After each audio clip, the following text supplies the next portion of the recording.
Hey everyone, it's Dave. It's another beautiful sunny day in the garden here in Southern California. And where would I be without my trusty sidekick, Bo? So we're gonna walk through the garden this morning and check out some of the cool things that have come into bloom. Last week I showed you the very first blossoms on the Dahlia, and look at all these that have popped into bloom and several more buds yet to go. And this is roughly 3.5 feet tall, so this is also a first-year plant. Very impressive. I can't wait for the next couple of weeks as this daylily opens. That's also a first-year plant, but it had a really substantial root mass when they shipped it in, so I can't wait for that to bloom as well because I've forgotten the color. The delphiniums also did outstanding this year. I spent a lot of time yesterday deadheading and cleaning off a lot of the blooms that have already been spent. A fern leaf hinoki cypress.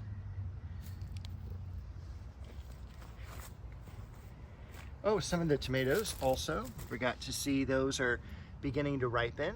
Those are the Roma tomatoes. And if the camera just moved, that's because of Bo hitting it.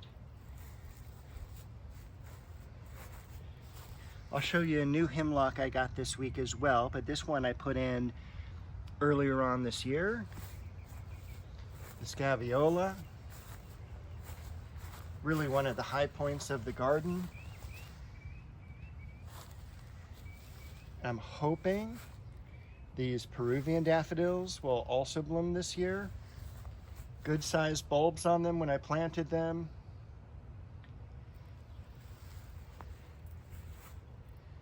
Margaret Merrill. Corsican mint.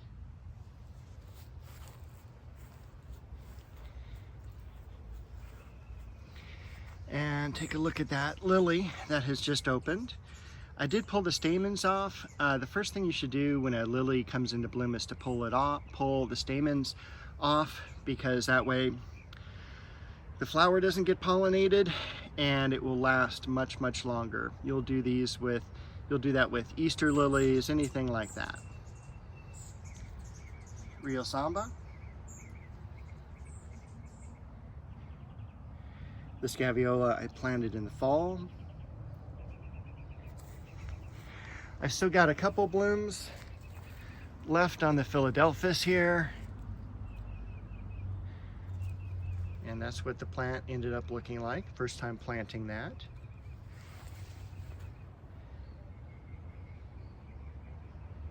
It's the crabapple in the back. And this is the tallest the Touch of Class have ever been. This is also the first time the large apple tree has been removed, so I'm sure there's a correlation between that. It's actually getting some sun this year. That's Tiffany. These are Casablanca lilies, so they'll be large white flowers.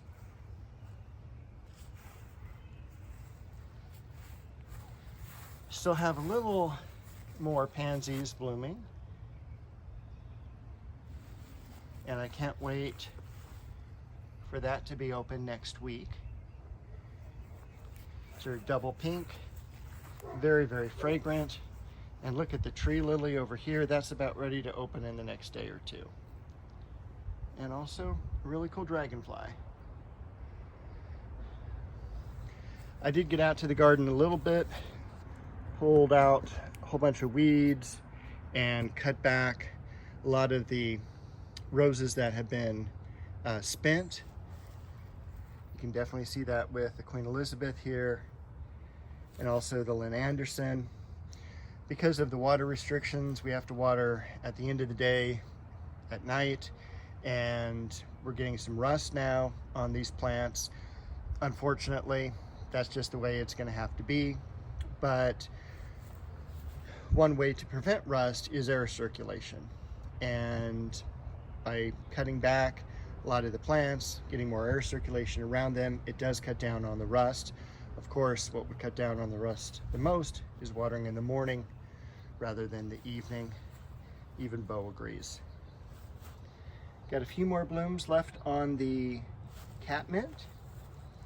And I was also thinking I'm going to have to show you how to prune back the bearded iris, because these will be pruned officially in August.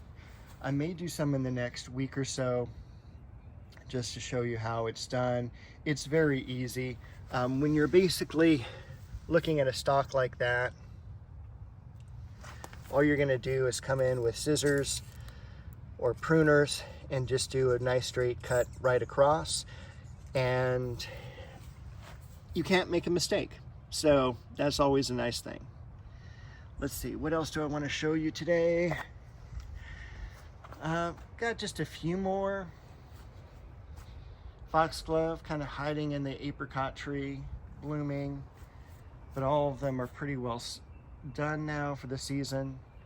Apricot tree, I can't ask for anything more. Filled out beautifully this year. I did have some blooms open up on the Japanese, or on this jasmine here. Trying to focus that. Okay, so that is Arabian jasmine. It's Sambuceta if you're in the Philippines. Super fragrant. The variety is Grand Duke. And the only bad thing I really have to say about that plant is you have to be right up to it to smell the blossoms.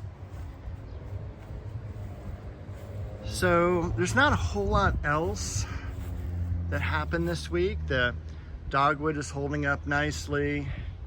I still have so many plants to get in the ground.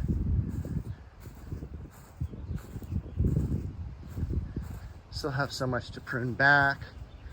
The Cheonanthus tree, that's been in the ground about 6 weeks now. Very pleased there. It seems to not have had any transplant shock. It seems to be growing as well, so hopefully it will grow pretty quick for a little bit more shade next year, especially for that clivia. Made it through a pretty good amount of the season, but unfortunately when you take down a big tree, you can kind of see the discoloration of it. So it's facing sun for the first time in a couple of decades, and it just ended up being too much for it. Luckily it is by this back fence here, so when the angle of the sun goes behind it, probably around September, it'll be in even more shade. The Japanese maple here, getting a little bit of tip burn, but other than that, that's holding up well also, as is the agastache below and the Riot Bee Silver Dragon beneath that. Still in containers, but doing fantastic is the Jatropha. Still not quite sure where I'm going to put that. Shastas. And look at that. I'm trying to get out of the sun here. Look at that double flowered osteo.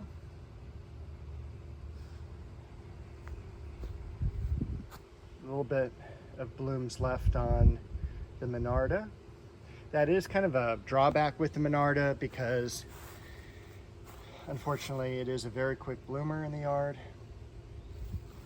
Variegated geranium, a couple columbine, that is catnip.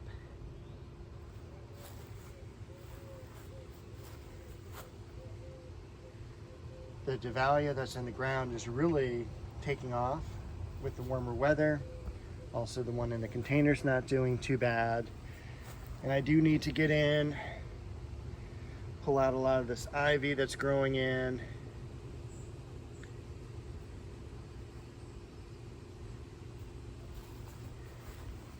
We've also got a little bit of heat damage to this Japanese maple.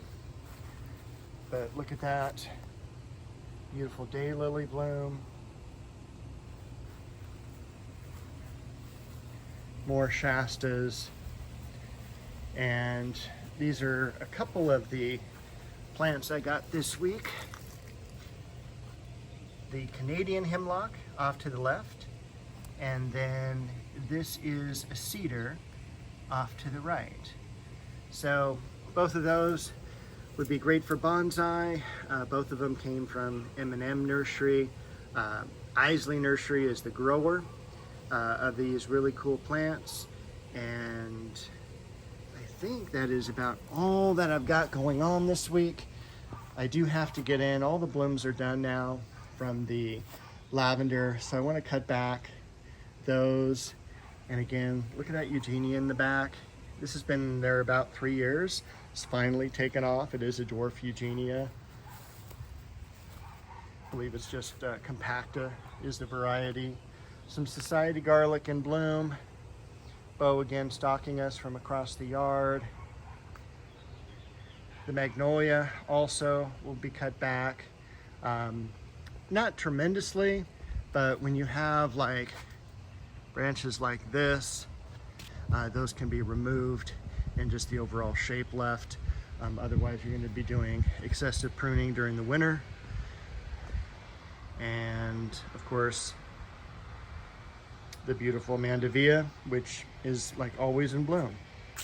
All right, so Bo and I wish you a very happy week, and I will see you next Saturday with another video.